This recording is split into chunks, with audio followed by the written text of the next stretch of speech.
No, it's a real honor to be here. As you saw with that little note below, sometimes when Bill Gates is one of your supporters, people might think that you don't need others, but we do. Well, you know, it's a real honor, and actually, that video was 2 years old. We were just looking for something that could be a good short introduction. There it said 24 million views to date. We're now at 200 million views to date. On the order of 6.5 million students are using the site every month. We're thinking about how can we internationalize it, how can we go to countries around the world. And our view isn't just the videos that I made and I continue to make on a whole series of topics. We're layering on interactivity where students can get diagnostics on themselves, get feedback. Teachers can get feedback on where the students are. We're trying to layer on a layer of community where students can help each other. If they have a classroom, that's what the classroom should be about. If they don't have a classroom, then virtually they can either be a tutor for students around the world, or they can get help from other students around the world.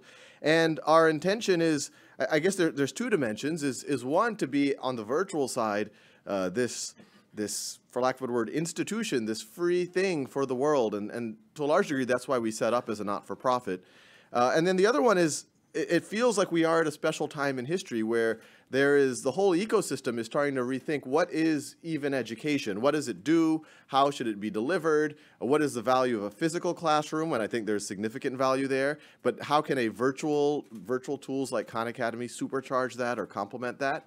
And so it seems like pretty exciting times. And you know, one thing I'll stress, it's not just me anymore. We're 36 folks. About 2/3 of them are software engineers and researchers. The other third are folks that are working with schools, helping create content, helping to help curate our content. And with that, I'd just love to take any questions y'all might have.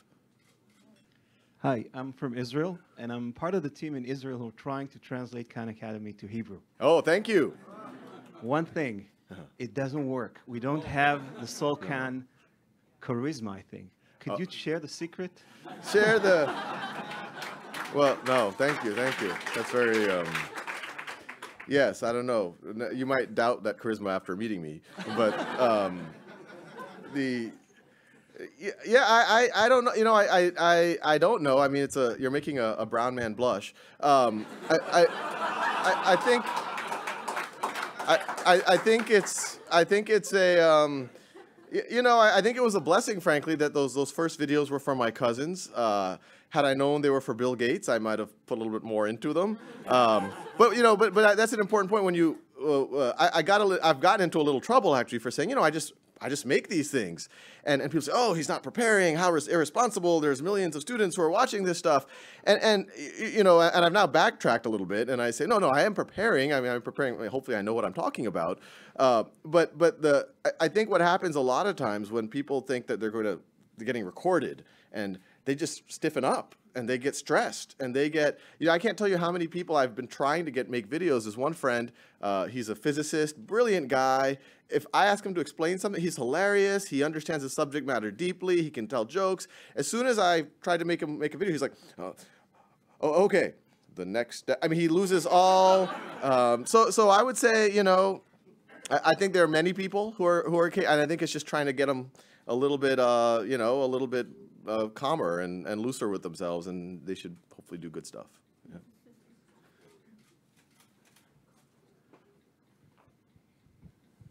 I run a survey I'm from London, and I run a survey in the UK of people, of technology startups, and I asked the question, if they had two candidates, one of whom had a double first from Cambridge, and the other of whom had completed all of the Khan Academy and had all of the badges on Stack Overflow, which of those two candidates, but no educational qualification, which of those two candidates would the startups employ? And of the 100 or so startups that I surveyed, 100 of them said the Khan Academy guys, and not the Cambridge double first. So all the Rhodes Scholars here, by the way. That's making me think we should raise our tuition. That's making me... You possibly should. I'm just wondering, there's the Khan Academy and then the gamification that you have. There are people, like I said, like Stack Overflow, who are sort of not the same, but similar in terms of the badges and so on. Where do you see that tension between formal qualifications from ancient, you know, institutions with syllabuses that may have been written 20 years ago, compared to the sort of pseudo qualifications or badges or whatever that you get from sites like yourself, which would be much more up to date, and the tension between the stuff that you do and the mainstream education, which I'd never completed. That's a slightly biased comment. A little bit. My general sense is well, I think today mainstream, pure badges, because one, anyone, you can get your older sister to do them for you, so there's a little bit of an issue right there. My sense is where the whole ecosystem is going is kind of a decoupling of people. Education is a bunch of things. It's a learning side, there's a socialization side, there's a credentialing side, and they're all bundled together right now. I suspect over the next few years, you're going to see that getting decoupled. And it's going to be very valuable for everyone, because right now the credential, you have 1,000, you probably have 10,000 different credentials being issued by 10,000 different institutions around the world. You go to a different country, what does it mean? Even a well-known institution like Cambridge, if you have I don't know what a double first, it sounds very impressive. So if you have very high grades from a good university like that, it still doesn't, you don't know what it means to employers. What are you capable of creating? What are your actual competencies? So I think you will see these kind of micro credentials emerge, and then it will free everyone to decide how they want to prepare for those micro-credentials. You could learn on the job. You could learn through a Khan Academy. MIT and Harvard have launched this edX initiative. You could learn through textbooks. You could decide to attend a 4-year university or something like it. You go to a community college. So I think that'll liberate a lot, but I think it will make, I think places like Cambridge will always, there will be a socialization aspect to it that will always be very valuable, but I think it will make it hard for the higher education establishment to kind of to have that stranglehold, so to speak, on the credential. If you want to get a job, this is the only way that you could do it. There in the back. Hi, my name's Kate Otto. Thanks for being here. I am hugely supportive of Khan Academy, but I'm going to ask a question on behalf of my mother, who's a 3rd grade school teacher. Who hates me. No, I'm kidding. I hope not. She does not hate you. No, but she's been a 3rd grade school teacher for a couple decades, and she has noticed a huge change in her students, especially in the past 5 years, being very distracted in the classroom. The more they're online at home, the less capable they are of interacting with each other in the classroom and with the teacher. So not to say that Khan Academy couldn't integrate into a way that still allows for that, but could you speak in a little bit more detail about how to preserve people still being able to communicate in person and not just in the online piece? Yeah, no, it's a really good question. And, it was funny. I was actually at a conference with Bill Gates, and, someone brought up, these computers, kids get addicted to it. They become very antisocial. They just get immersed in it. And then he goes, and I don't know if he meant to be telling a joke, and he's like, oh, you mean like books? Which... and so I think so I think the message there is, anything in moderation. A tool could be something that helps you learn, or it could be something that you become antisocial with. But one thing that we're really emphasizing in the classrooms we work with and everything we talk about is we don't view what we're doing as a replacement for physical school. We view it as a complement. And a lot of what I talk about is, the traditional classroom, not all classrooms, but the traditional classroom is fundamentally lecture-based. People, 55 minutes, 90 minutes taking notes. It's very passive. There is very little interaction. In fact, the traditional model is very dehumanizing. You actually get very little social interaction. And so what we're saying is you can take lecture off the table. That actually isn't the most valuable thing for a teacher to do. And when you go to a classroom, it can be nothing but interacting with the teacher and nothing but interacting with your peers.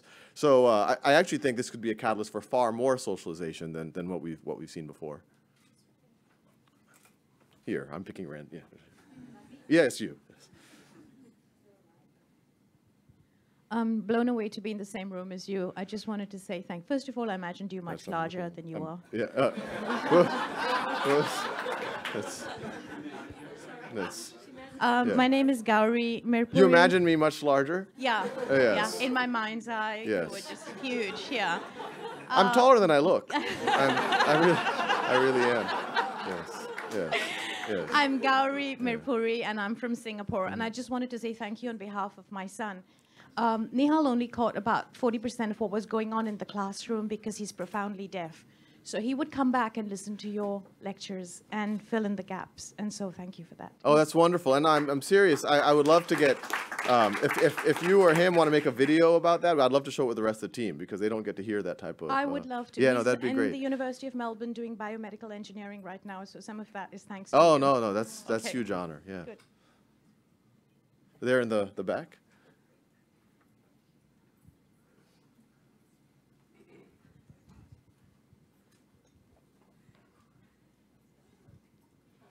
Hi there. My name is Cara Andrade. I'm a journalist in Guatemala.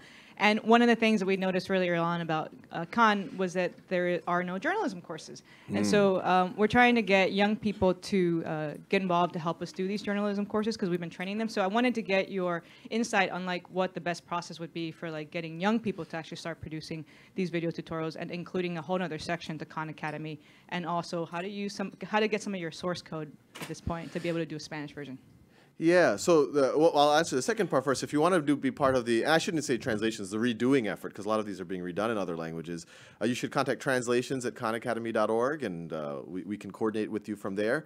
In terms of journalism, I think there's two dimensions to it. One is if there is a kind of a explanation portion of journalism, I don't know if it's writing or something like that, I think that could work out really well. I'm skhan@khanacademy.org if anyone wants to reach me, and we'll figure out if we can help. One thing that I think is really interesting about this form factor, and I've done a little bit of it, is you know, if you think about lifelong education, the news and journalism is actually lifelong education. That's most of people's education once they become an adult.